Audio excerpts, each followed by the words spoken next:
जय हिंद, जय भारत, वंदे मातरम। साथियों, आप देख रहे हैं फौजी न्यूज़ 24 और मैं महेश चौहान। साथियों, अभी हम मौजूद हैं भिवानी के शहीद स्मारक नेहरू पार्क में, और अगर आप मेरे पीछे देखोगे तो यहाँ पर अभी एनसीसी के द्वारा अमर शहीद वीर बलिदानी जो कारगिल के हैं उनको नमन किया गया है। उनके लिए श्रद्धांजलि सभा का आयोजन किया गया था। हालांकि सरकार की तरफ से यहाँ पर कोई सरकारी कार्यक्रम नहीं होता है, और कारगिल शहीद परिवार भी अभी पहुंचा है। मैं कैमरामैन को कहूँगा इनको भी दिखाएं, इनसे भी बात करने की कोशिश की जाएगी। 11 हरियाणा एनसीसी बटालियन ने ये पूरा कार्यक्रम रखा था। साथ ही साथ अगर बात कर ले तो हर वर्ष 11 हरियाणा एनसीसी बटालियन शहीदों के लिए कार्यक्रम करती रहती है। भारी संख्या में एनसीसी कैडेट्स भी यहाँ पर पहुँचे थे, और अगर आप देखोगे तो शहीद सिद्धकाम जी की धर्मपत्नी जी वीर नारी भी यहाँ पर पहुँची हैं।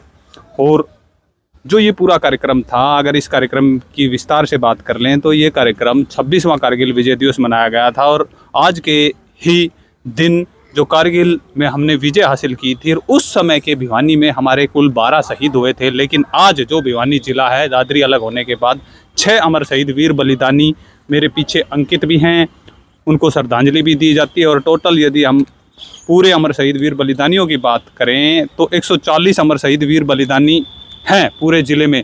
लेकिन दुर्भाग्य की बात ये रहती है कि जब राजनीतिक पार्टियों के कार्यक्रम होते हैं, या कोई विरोध प्रदर्शन होता है, या कोई और अन्य धरना प्रदर्शन होता है, तो भारी संख्या में लोग पहुंचते हैं, माइक लाउड स्पीकर भी लगाए जाते हैं। लेकिन जब अमर शहीद वीर बलिदानियों के कार्यक्रमों की बात आती है, शहीद स्मारकों की बात आती है, तो कहीं ना कहीं सरकारी कार्यक्रम ना होने का बहाना लेकर जिला सैनिक बोर्ड भी बच जाता है।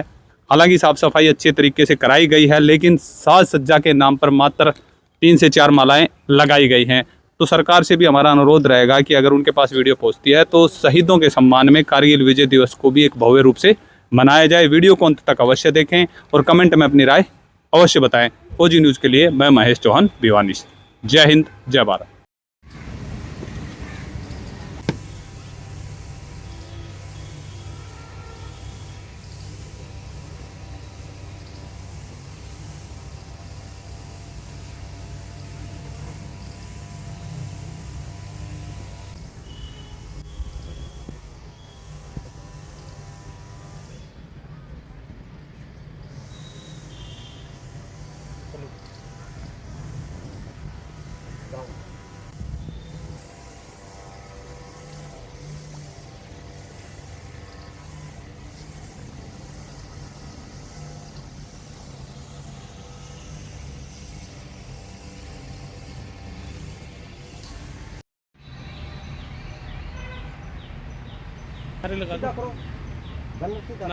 कारगिल शहीद अमर रहे, कारगिल शहीद अमर रहे।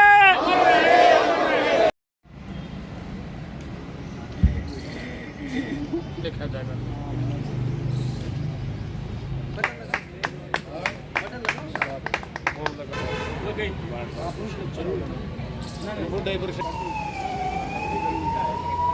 लग रहा है कि एटलीस्ट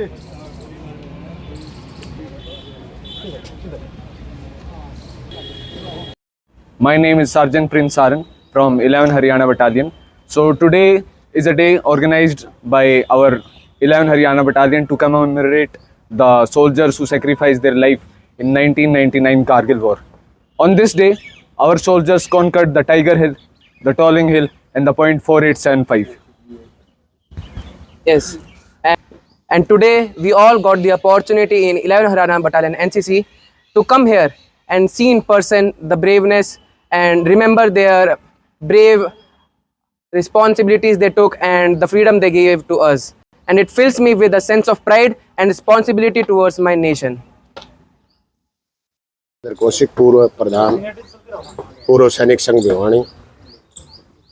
आज यहाँ हम 11 हरियाणा एनसीसी बटालियन की तरफ से तथा एक सर्विसमैन की तरफ से कारगिल दिवस के 27वें विजय दिवस के रूप में मनाने के लिए और अपने शहीदों को श्रद्धांजलि देने के लिए भिवानी के वार मेमोरियल पर इकट्ठे हुए हैं। और हम उन सभी शहीदों को, ये कारगिल युद्ध 1999 में जून में शुरू होकर जुलाई 26 को ख़त्म हुआ था। हमारे देश ने बहुत एक महत्वपूर्ण, गौरवपूर्ण जो -10 डिग्री तापमान और 16,000 फुट की ऊंचाई पर यह युद्ध लड़ा, जो कि वर्ल्ड के इतिहास में एक बहुत ही गौरवपूर्ण है।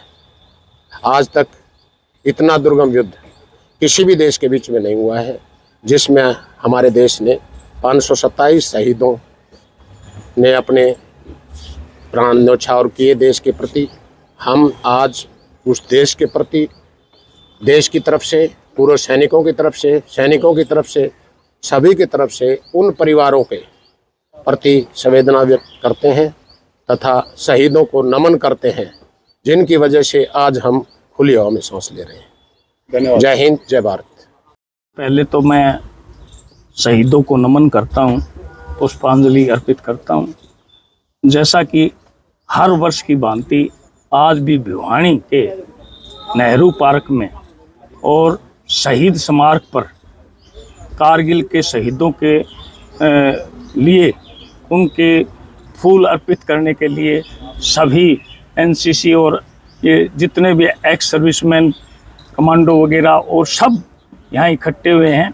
कई संस्थाओं के साथी भी यहाँ आए हैं, तो उन्होंने सबसे पहले शहीदों को पुष्पांजलि अर्पित की। मैं तो एक ही बात कहना चाहता हूँ कि पूरा भारतवर्ष इस तरह से 1999 में जब कारगिल के अंदर युद्ध हो रहा था, तो उन जाबाज सिपाहियों को देख करके हर बच्चे बच्चे के अंदर देशभक्ति की भावना और रोम रोम के अंदर वीरता की गाथाएं चल रही थी। तो उस समय पर इस तरह से हमारे उन शहीदों ने अपने प्राण न्यौछावर करके और उस पाकिस्तान को मुंह तोड़ जवाब दिया, जिसने 2 बार पहले मुंह की खाई और उसके बाद तीसरी बार कारगिल के अंदर मुंह की खाने के बाद उस पाकिस्तान को ये पता लग गया कि हिंदुस्तान कोई कमज़ोर चीज़ नहीं है, ये विश्व में एक सशक्त देश है। तो मैं तो अंत में यही कहना चाहता हूँ कि ऐसे शहीदों की वजह से हम खुली हवा में सांस ले रहे हैं और चैन से सो रहे हैं। इनको हमेशा नमन करना चाहिए और युवाओं को इनसे शिक्षा लेनी चाहिए देशभक्ति की और मातृभक्ति की।